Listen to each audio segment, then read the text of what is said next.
What's up, everybody? J-Heat Sports Media coming at y'all again with that fire as always, spitting the hot topics and getting the sports conversation started. Y'all know what I'm talking about: football, basketball, and boxing. Let's get to it. So we had some very choice words from David Benavidez, the Mexican monster, who is just that. If you've ever seen him in the boxing ring, he's a monster.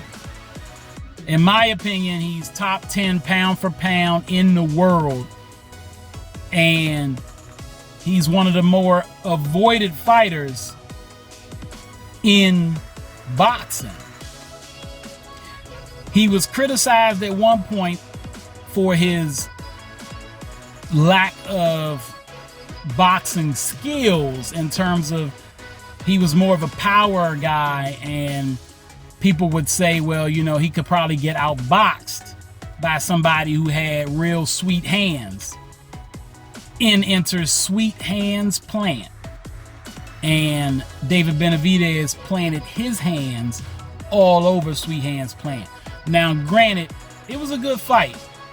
Take nothing away from Plant. He's one of the better fighters in the world. But it was a litmus test to really show that David Benavidez could get in there and box with the best boxers and stay poised. He's got a chin. He's very durable, but he also has a high work rate.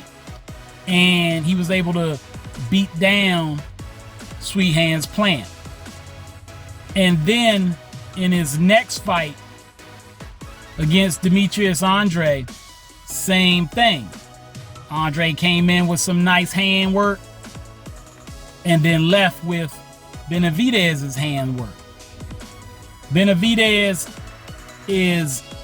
has been fighting at 168 pounds for a while now, and he's been the number one contender for Canelo Alvarez's belts.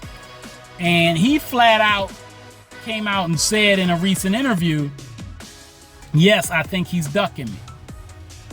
He said that he's the number one fighter in Canelo's division.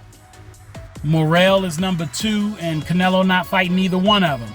Now, Canelo fans are going to come to the defense of Canelo, as they should, and speak about his illustrious career and his impeccable resume. The best in boxing, which it is overall. Of anybody that's fighting right now, Canelo has fought the most and the best fighters that you could ask for. However, it is a thing that Benavidez has been the number one contender and been calling him out for a while. Now, he can say marketability. He can say that the timing just isn't right. He can say he can do what he wants to do. That's probably the most serious thing and the most credible thing Canelo has said. He can fight who he wants, when he wants, and whenever that's going to be, it's going to be, because he is in control.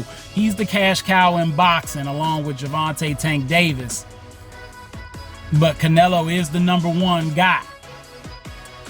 And the only issue that's coming up now with David Benavidez going on record as saying this guy for real is ducking me, and he took some of the better fights at 168 than even Canelo in the last few fights. He took better challengers on, and now he's going up to 175 to seek a challenge. Make sure you tune in tomorrow night as David Benavidez begins his campaign at 175 pounds. He has the frame and the size to go up to 175 and possibly maybe go up to cruiserweight. But he's going to fight at 175 easy. He says he can still make 168 if Canelo wants to fight him, so he hasn't written that fight off. But that's the fight that fans want to see. It's the number one fight that can be made in boxing, especially now that the Beterbiev versus Bivol fight has been made. I think the Beterbiev versus Bivol fight might end up being a better fight than Benavidez versus Canelo, but maybe just by a hair. Both are great, exciting, action-packed fights, and even a novice boxing fan would enjoy watching those two styles meet up in that squared arena. So hopefully we get to see it soon. Good luck to David Benavidez tomorrow. And Canelo, what you gonna do? You're being called out. All right, that's all the time I got. Y'all know what it is, and you know who you're looking for. J Heat Sports Media. Remember to like, subscribe, or get at me in the comments. Find me on YouTube, Instagram, X, and TikTok.